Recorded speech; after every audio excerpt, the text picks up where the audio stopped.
Yeah, we on the sister ship. Come with us, we on the sister ship. Yeah, we on the sister ship. Roll with us, we on the sister ship. Sister ship, we got this now. Come on, let's talk about it. Sister ship, we got this now. Come on, let's talk about it. Sister ship, we got this now. Come on, let's talk about it. Sister ship, we got this now. Come on, let's talk about it. We're my sisters, we got this, sisters. You roll with me and I'll roll with you. We're my sisters, we got this, sisters. You roll with me and I'll roll with you. What's up, sis?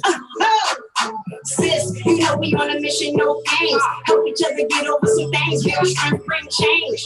Cause we've been through the rain. Now it's time to shine like flame. Let's talk about life skills. We building up our quality to rate wills. We rolling out of poverty, love heals. So we become the prodigy of how a sistership could be a really hot commodity. Stand together, we united, hold hands. Support each other's dreams and our plans. Doing everything we can. Just to show we understand the power of a friendship fam. Live life on purpose. Together we learn it. Yeah, let's talk. We don't want to see you hurt and be here for each other. No matter the color, networking. That's for sure. Come on. Yeah, we on a sistership. Come with us. We on a sistership.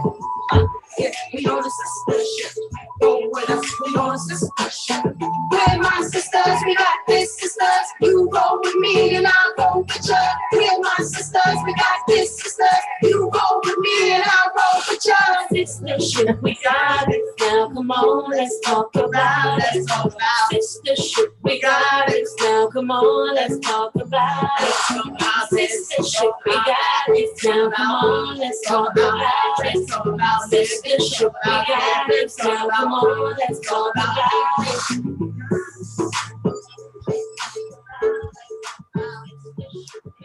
Jay, Mama C, it's all yours. All right. I hope everybody can hear me well.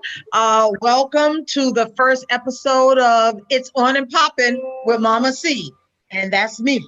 So I want to welcome my dear friend, sister friend, and compadre and road dog and all of that. Jane Gagliardo. Welcome, Jane. Hi, everybody. I'm so glad to be here. I'm so excited. I'm the first guest on your new show. Absolutely. I think it's important for younger women to see women who are aging with grace and style rather than women who are sitting in a corner fossilizing, going to the doctors all the time, sickly. And I mean, there are those of us who want to enjoy our lives until the very last breath. And you and I were just talking about that a little while ago, Jane. We're probably two of the liveliest, mature women on this mountain. So, life is good. And I'm so glad that, my daughter taught me into doing this because this was not my plan, okay? Although I heard my voice telling me a number of times that I should do this. For me, it was really about how I can connect to and with other women and help them to recognize just how awesome they really are. I think I'm having an echo here, and I'm not quite sure why. So I'm gonna. Jane, can you hear me? Yeah. Okay. All right. I don't know. Can you hear me now, Jane? Yeah, but you're in like a echo. Okay. I think that. Okay. I'm not. Your phone? No, I don't have, my phone is off. Okay, and I moved my phone, but I'm still echoing. I don't know why. Okay, so, I'm not quite Where's our technician? Yeah, where's our technician? Tiara, help! But you know what? Ooh, that's really not good. Wonder if I move your phone. Can you hear me, Jane? Yeah. On the floor.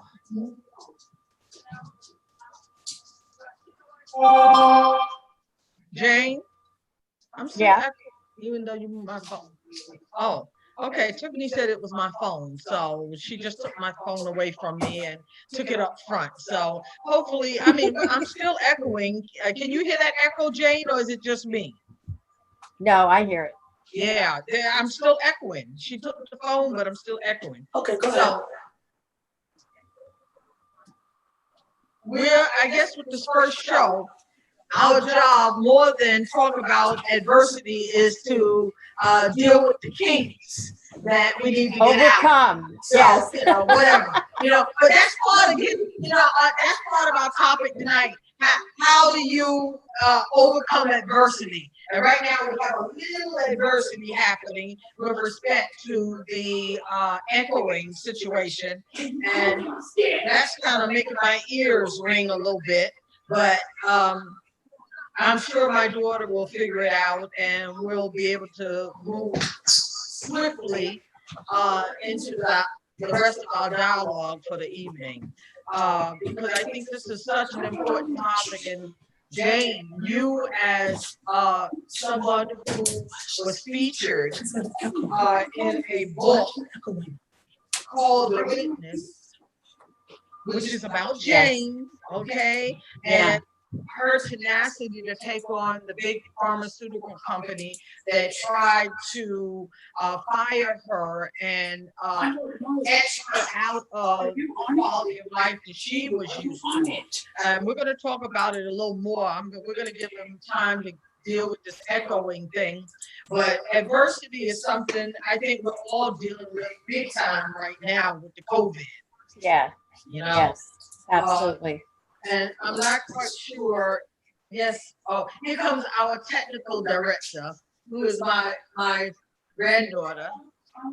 Call in the grandkids. Yes. Yeah, exactly. Call in the grandkids. Yeah, you know what? There's always a solution for adversity. Yeah, call in the grandkids. They can fix it.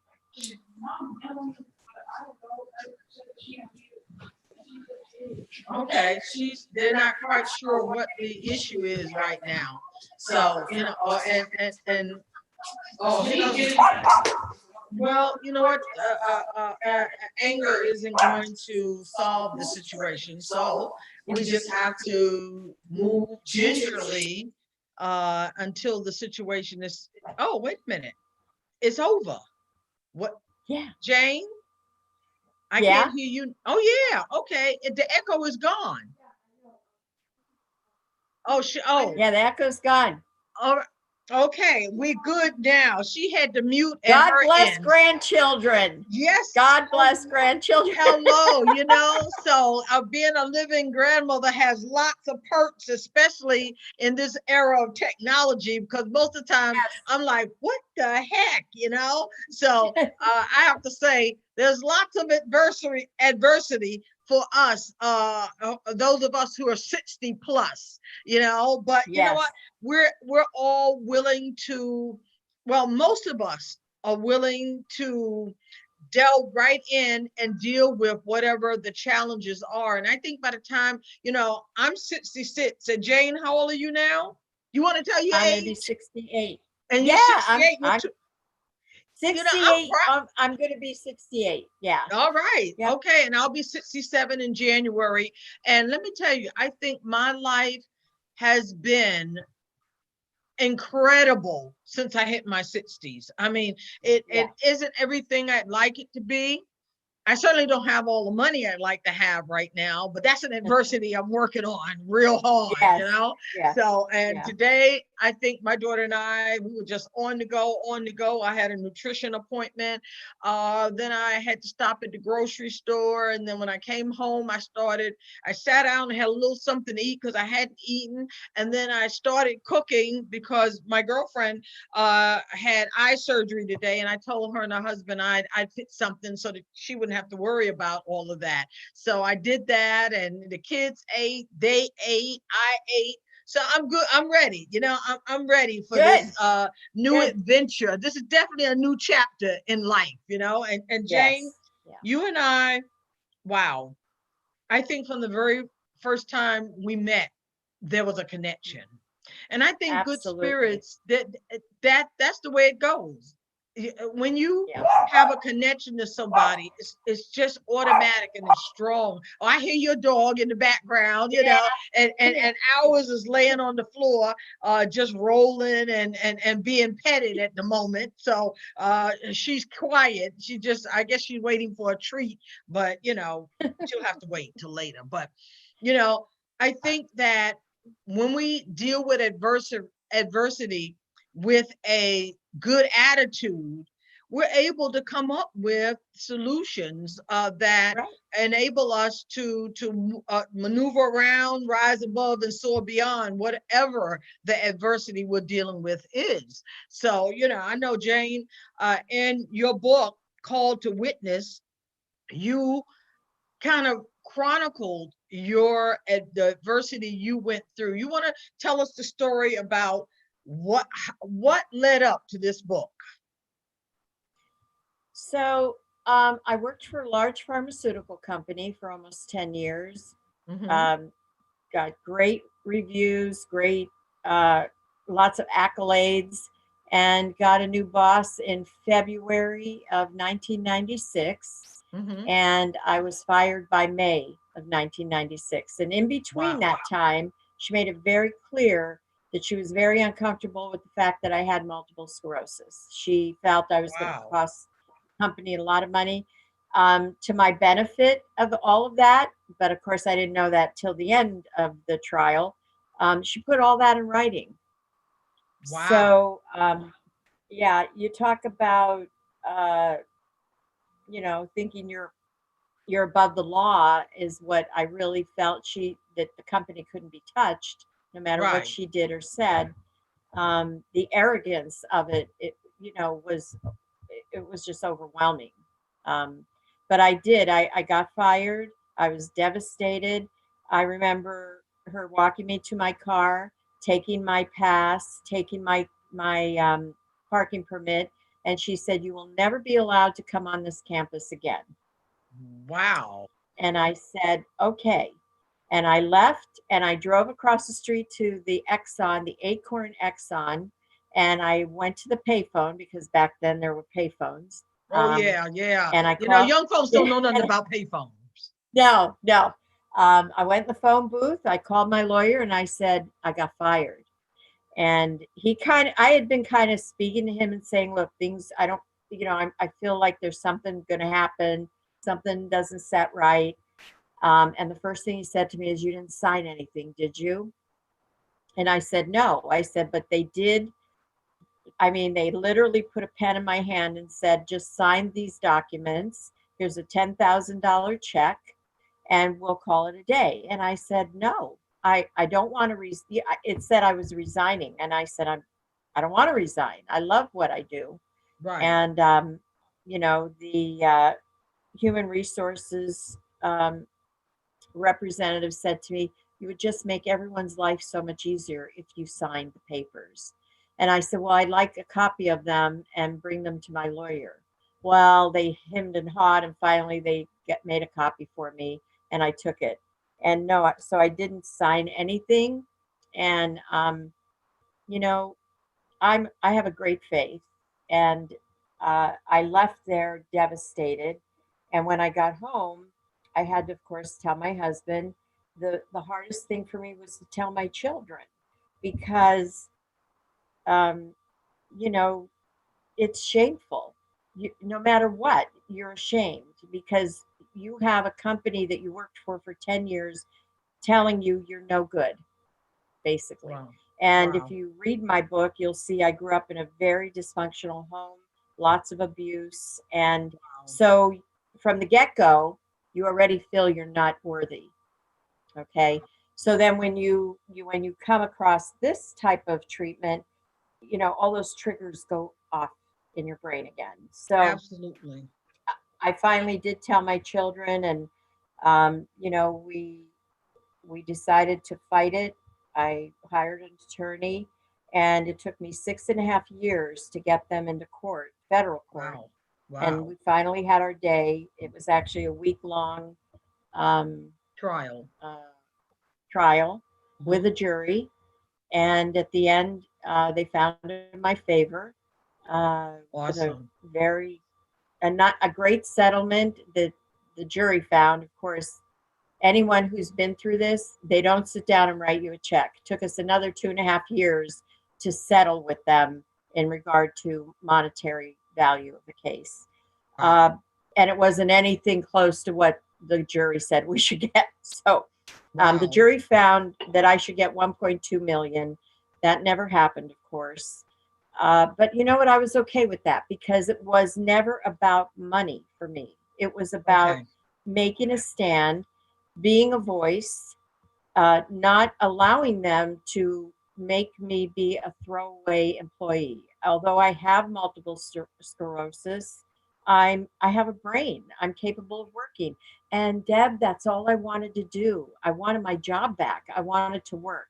And they blackballed me. I had to end up going all the way down to Easton. And I worked there for 3 years before I was able to, kind of get my bearings again up in this area. And I Wow. ended up Sears Home Improvement.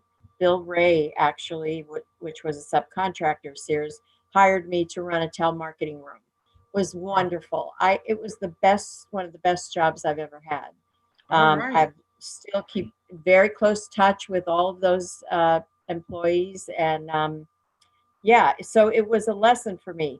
But isn't that what life is? We take the lesson and we either run with it, or we allow it to identify who we are, and just stay still and not do anything about it. Well, that was not what I had planned to do. Absolutely. And I think that that's one of the challenges of dealing with adversity. First we have to accept what has happened, and then we kind of allow that to resonate in our spirit. Okay, it happened. So how do I respond to what's happening? But I think we have to seek understanding of what's happening. Look at the picture logically, so that we can come up with a rational plan of action to deal with it. And you know what? Sometimes the things that happen in our lives are not up to us to deal with. They are, oh my goodness, we have a lot of people in the chat room. Hey, Joan Collier, Michelle Magli. Oh, Julie. Yes. Michelle Julie. Yes. That's a cousin. Well, I'm glad you knew that last name, Yeah. And all together, there's something like 8 people in the chat room, 9 now. So people are coming in. And you know what, Good. Jane, I think one of the reasons why you and I connected is that we both feisty broads. We're just feisty. We're not going to allow, and you came from a dysfunctional childhood. I came from a dysfunctional childhood. So we had to learn at a young age how to navigate our way through the dysfunction and and on into a life that we felt inside of ourselves we deserved. But one of the things I think that people need to understand that, all of us deserve a good life.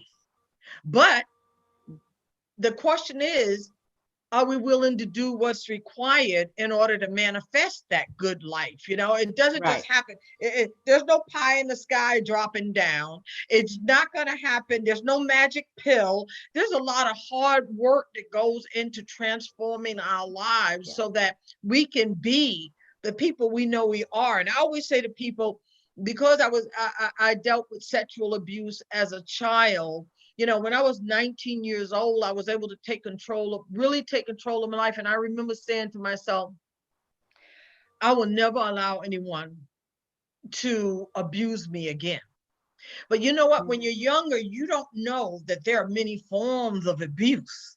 And this is a National Domestic Violence Month. And abuse comes in so many ways. We talked about that on the midday tea this week, the sistership midday tea. And so we have literally become championship adversity overcomers. you know, and Yes. I think that Yes. that comes because we're determined to live the life we believe we deserve. Am I right? Will you agree with that, Jane? Exactly. Mhm. And you want to, you want to pass that on to your children, to your friends, to people, anyone who comes in your path.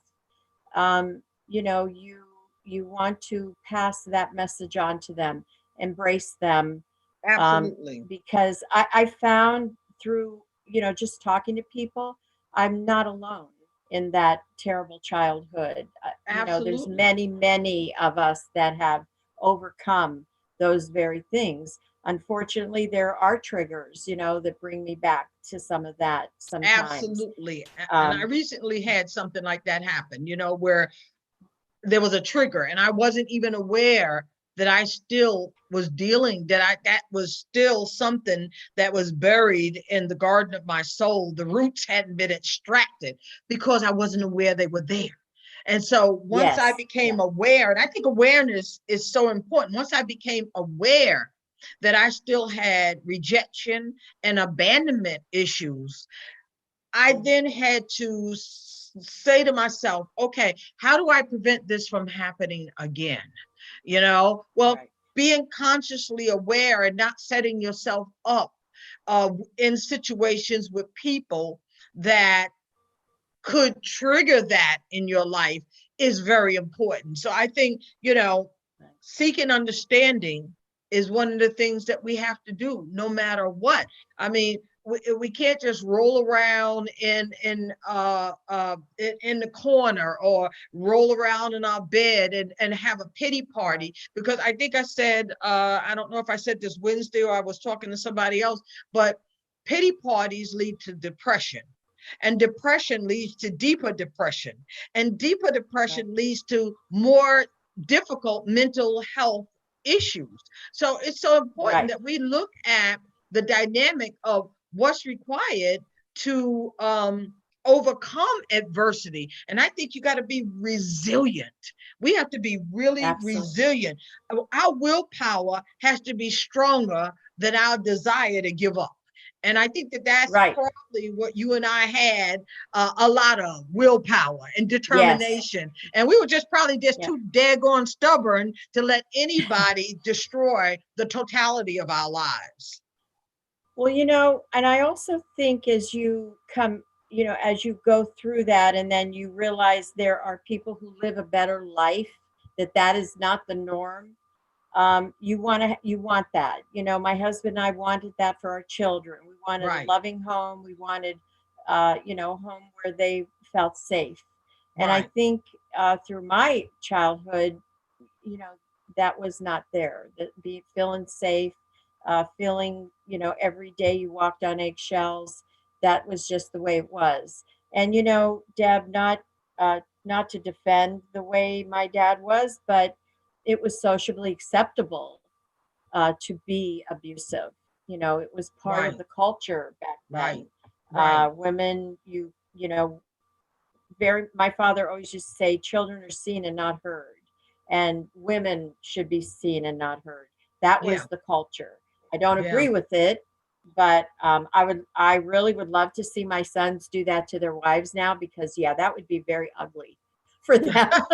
Yeah, for you them, I'm know, sure, yeah, because we're for them. definitely in a different Yeah, time. And I think, there was a time when women were just considered property. And I think in some yes, cultures now, they're still considered property.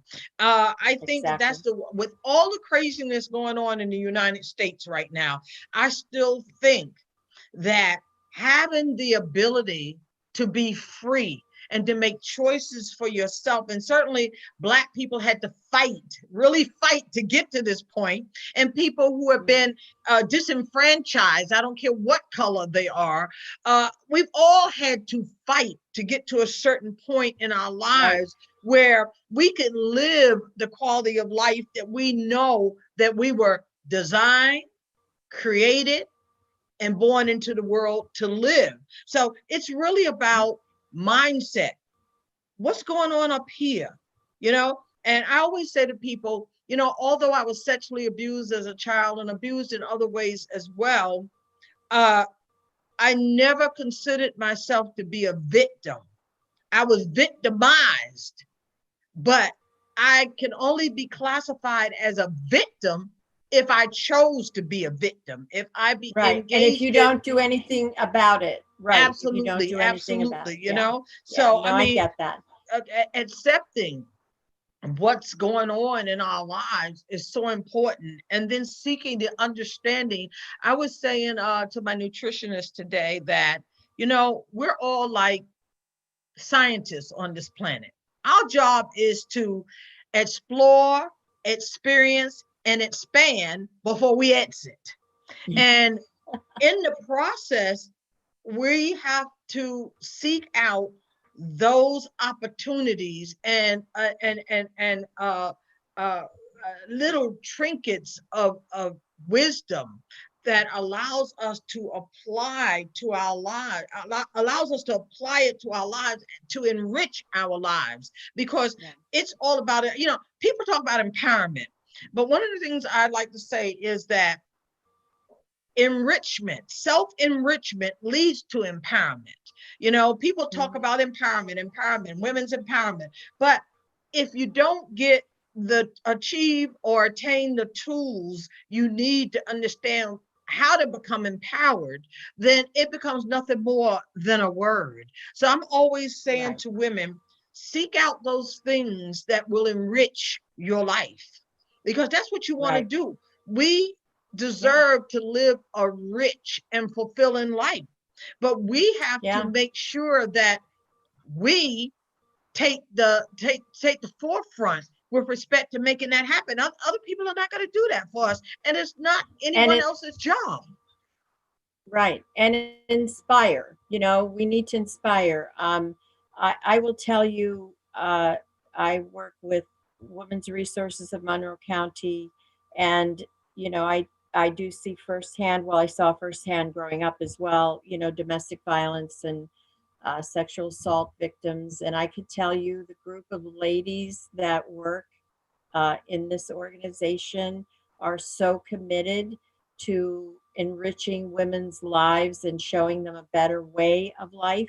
Absolutely. It's inspiring, and actually sometimes it's humbling, because they just go toward this goal of making it better for the women that come into our shelters. So and men. I can't leave out men at this point, because we do also, men are also abused. But predominantly women. And it teaches you to really, like I have people say, how do you keep doing that? Because the women keep going back. And I'm like, well, yes, but someday there'll be that one that will say, I'm done. I've had it. I'm done. And that's what you do it for.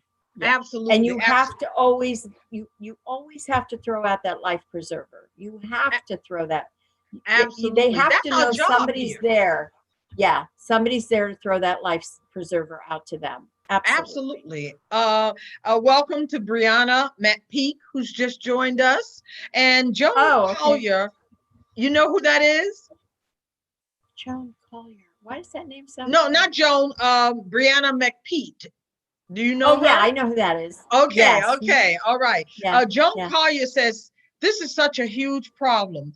There are people to this day who are still afraid to come forward with their abuse. I know it's been asked before, how do we help them? Well, I think the first step, and maybe you'll agree with me, Jane, or have another thought on this, but helping others begin with them wanting to help themselves.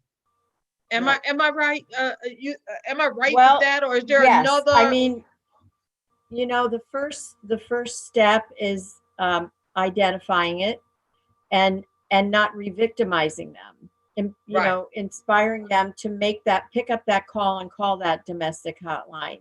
Absolutely. And ask, tell them they're not alone, and not judge them, because re-victimizing is a big thing with domestic violence, for sure.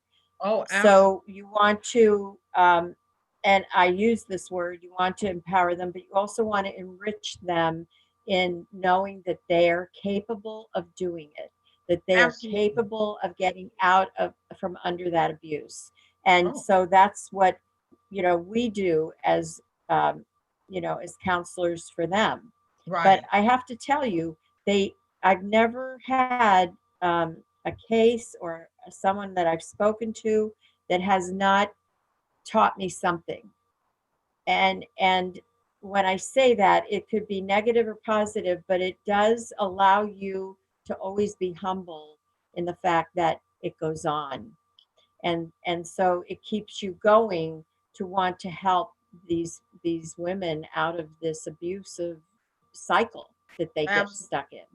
Absolutely, absolutely. I mean, I think that you and I are two of the extremely fortunate people who somehow it the abuse we experienced in our childhood didn't destroy our will to live and our will to take care of ourselves, unencumbered by the experiences of our past. And again, I always say, we were victimized. We are not victims. You are only a Exactly. victim if you so choose, if you want to wallow in the pain, rather than help to extract it from your life. I see a little doggy in the back. How cute is that? Yeah, she likes to be on the camera.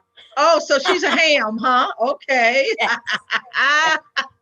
you know, Yeah. yeah, so I think it's so important that people understand that in order to navigate through the highways and byways of life, we need good coping skill, good life skills that we can pull out of our treasure chest of Yeah. resources, to help us. Everybody is focusing on becoming highly educated. Every time I turn around, there's another woman I know who's getting a PhD. Now that's wonderful. I mean, I'd love to be able to get my master's and my doctorate at some point. Maybe I will before I take my last breath.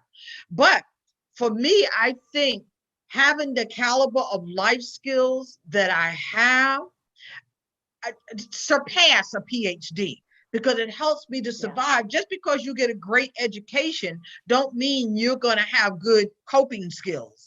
My oldest brother Exactly. he was virtually a genius. I mean, and all the kids in the neighborhood called him the professor. He was brilliant, but he didn't have any coping skills. And so, the rigors of life, and when he came back from Vietnam, it was just, he was gone. I mean, in terms of his ability to cope, and from an academic standpoint, he was able to manage, but life itself, because he died 6 months before he was due to graduate with his bachelor's degree in engineering from City College. And, Oh my they found him dead in his apartment, and he had been there for a while. And, he had just kind of removed himself from family and people in general. And you really have to kind of stay connected, because everybody we meet has a piece of information that for goodness. us we can Yes. learn Yes. something from each other. And I think that that's so important, that when we meet people, that we don't spend time critiquing what they're wearing, critiquing how Exactly. they Yeah. look.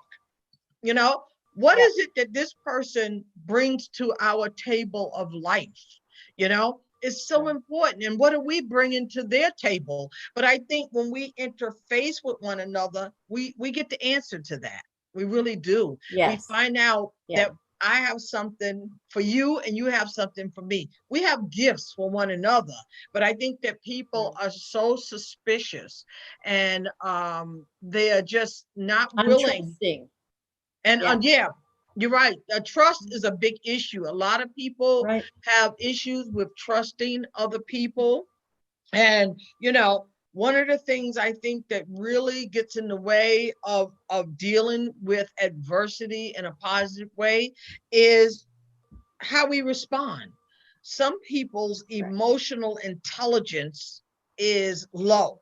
And so when something Yes. happens, when something happens, they explode, and they deal with it in a Right. very emotional way. And emotions are great. I always say they're warning signs. So if you're having an emotion that you don't like, if you're being bombarded by this emotion, you need to ask yourself, what's going on here?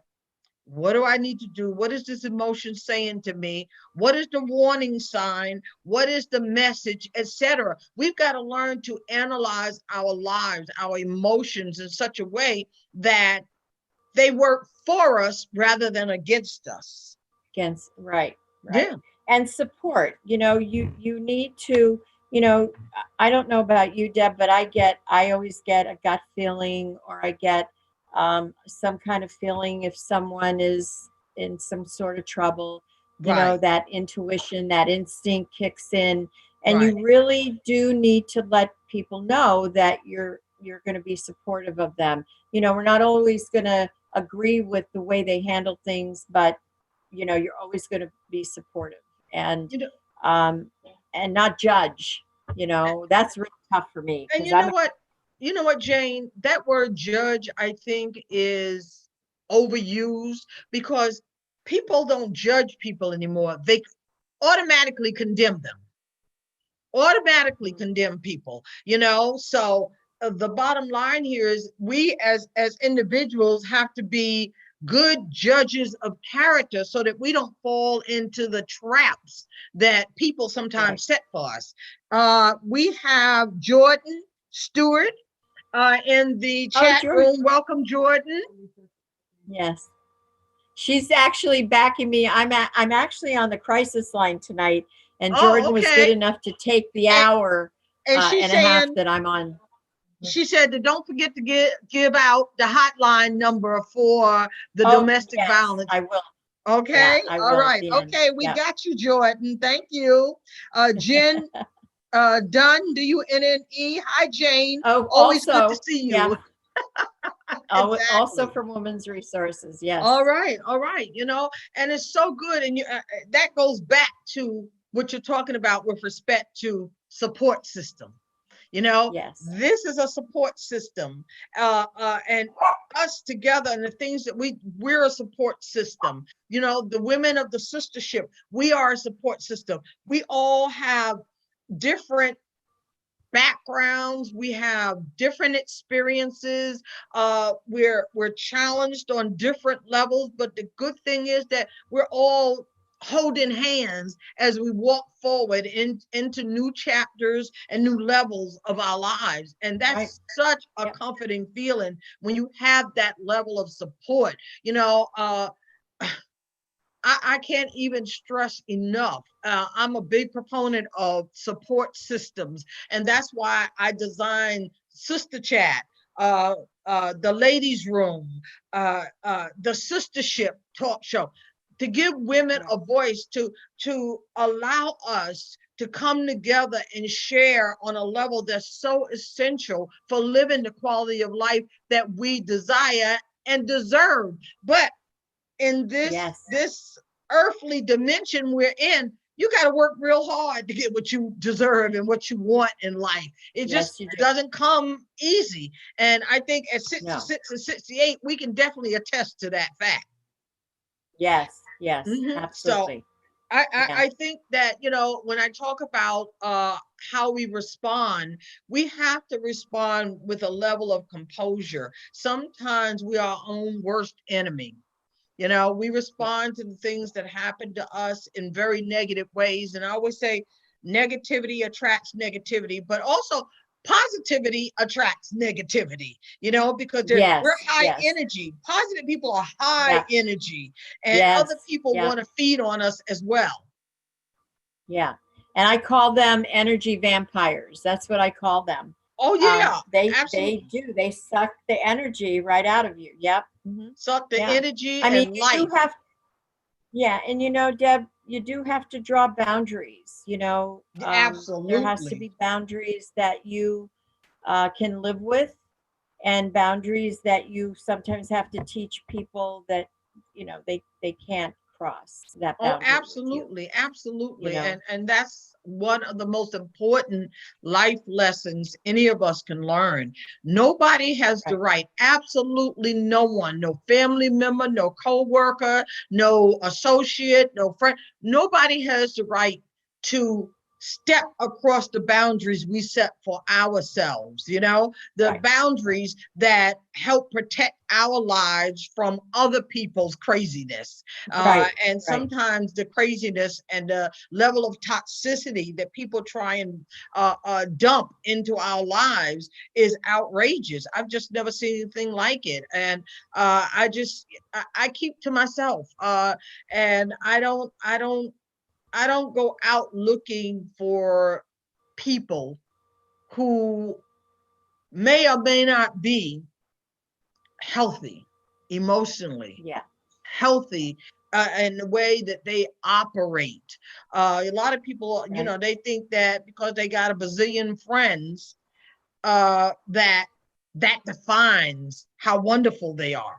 But I find that often the more friends, more people you attract, you've got to be discerning enough to know whether or not that person is healthy enough to enter your life or enter our sacred Right. space, as I like to say. Yeah. Yeah. Yeah.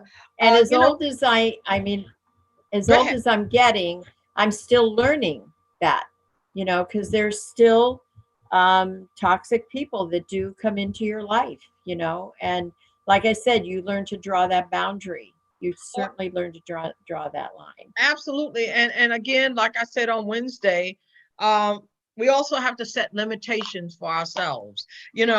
I am a type A alpha woman. I am on the go. I'm always thinking, I'm always doing, I'm always creating. I had to learn to set limits for myself because we can burn ourselves out. And I did. I burned myself Yes. out a number of times when I was working as the director of women's health services at the hospital where I worked in New York years ago. I burned myself out a couple of times. Didn't realize my body was telling me, but I didn't realize that's what was happening to me. So I didn't Right. have the caliber of life skills to understand how important it is to listen to my body. Right. When your body is saying, when my body says, whoa, horsey, whoa, I whoa. Now Right. I sit and I don't have Yeah. any I Me don't have too. any guilty feelings about sitting and couch potatoing for a few hours a day, or maybe even all day, depending on what's going on or what I have to Right. do. Yeah. Because guess what? Yeah. When if you won't stop, the body will stop you. And I developed Yes. sciatica when I was 30. And I remember literally walking into the hospital, holding on to the wall to get down the hall to my office. How crazy was that?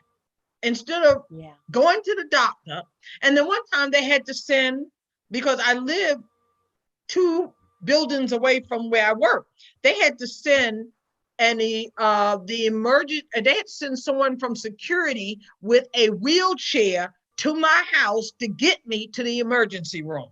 My body kept crashing on me, but I was playing Superwoman. And that's something I tell a lot of women, stop it. You don't have anything to prove to anybody. And all we can do and all we're supposed to do is the best that we can do. We got to stop it. Right. I mean, and now I'm dealing with health challenges because of the constant burnout I experienced as a younger woman. Playing Superman. I had a high-paced job. I would work X amount of hours overtime. I made good money, but you know what? I think now in retrospect, the money wasn't worth the health challenges I'm dealing with now. I'm managing them, and as a health educator, I know what I need to do, and I'm getting better at doing it. But as women, we've got to we've got to start putting ourselves first, because until we take care of ourselves, our ability to take care of everybody else, our children, our grandchildren, our husbands, our boyfriends, or whomever we have in our life that we are caregivers for, we can't take good care care of other people if we're broken down and we're miserable. 'Cause let me tell you, Exactly. it takes a lot. Whenever I have a sciatic attack, it takes a lot of energy to manage the pain, and it stops me dead in my tracks. So I could be not mobile outside of my home for up to a week because I'm dealing with the Right. pain. And because I had the gastric bypass surgery and developed a gastric stricture recently, I can't take ibuprofen anymore. So that's what Oh, helped. wow. So the only thing I can take is Tylenol. So I take Tylenol extra strength. But these are all issues that are related to my constant burnout as a young woman. I didn't have the coping skills. I didn't have an understanding that these were divisive encounters in my life that I needed to learn how to manage better, because my body was Right. talking to me, but I was not listening because I was superwoman. I could do everything. And I can remember Exactly. people saying at the hospital, oh, give it to Deborah Cofer. She can do it. She can figure it out. She can make it work. And I think I got high on the fact that I knew how to do it, but it was only a matter of knowing how to use my brain. A lot of people don't use their brain. They're so Yeah. conditioned to follow certain behaviors and beliefs that they won't step out of their comfort zone in order to get to that point where they pull themselves back. And that's one of the Yeah, things and I admire. yeah, That's I one think thing. in also as women, we don't know how to say no.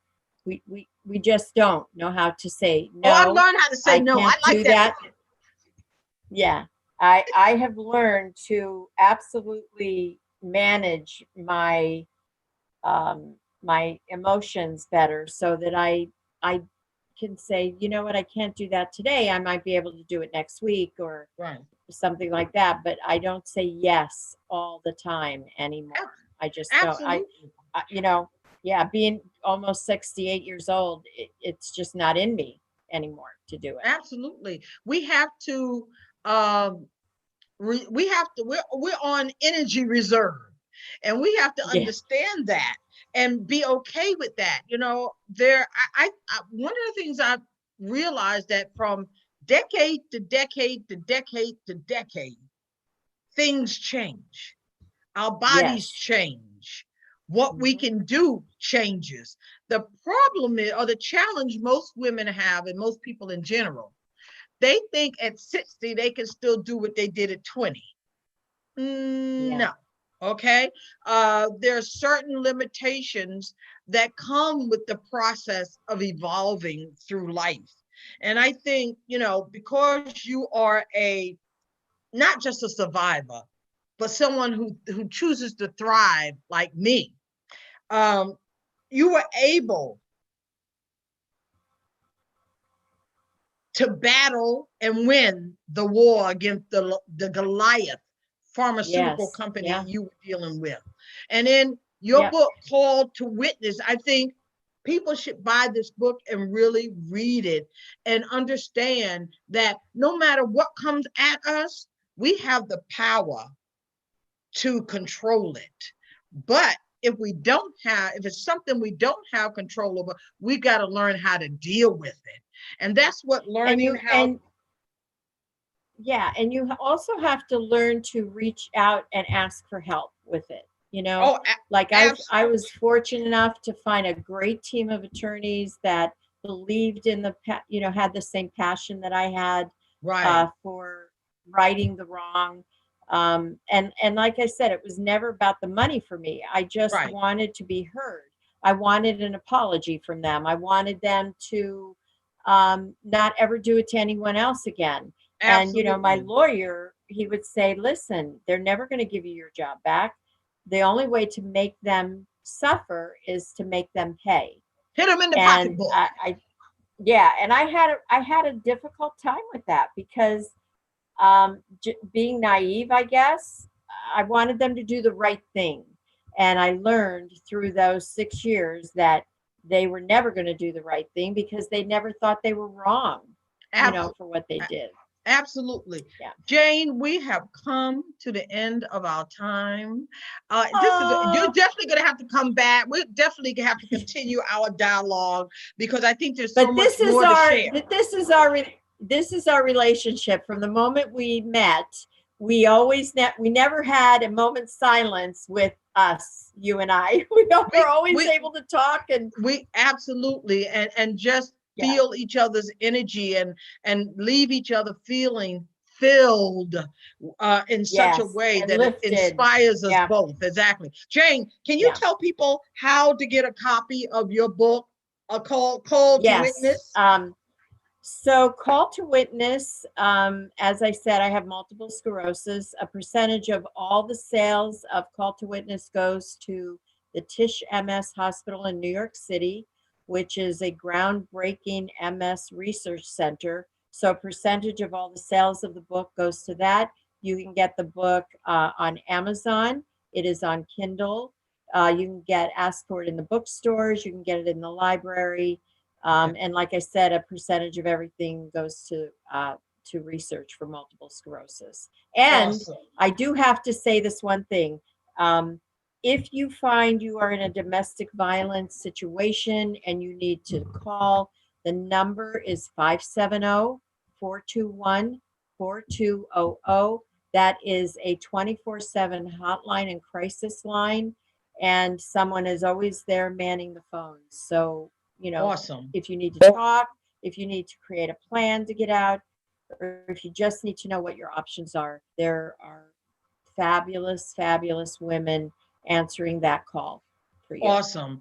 Jane, thank you so much for being with me this evening on the premiere of It's On and Poppin' with Mama C. And we're going to continue to be on and popping as we grow into each week with topics that are life enriching. So for the sistership, this is Mama C saying thank you for joining us this evening. And please join us again next Thursday evening at 7 p.m. Eastern Standard Time. Bye, Jane. Bye. Thank you for having me. Bye. You're welcome. Thank you for being with me. Tiffany, are we still on?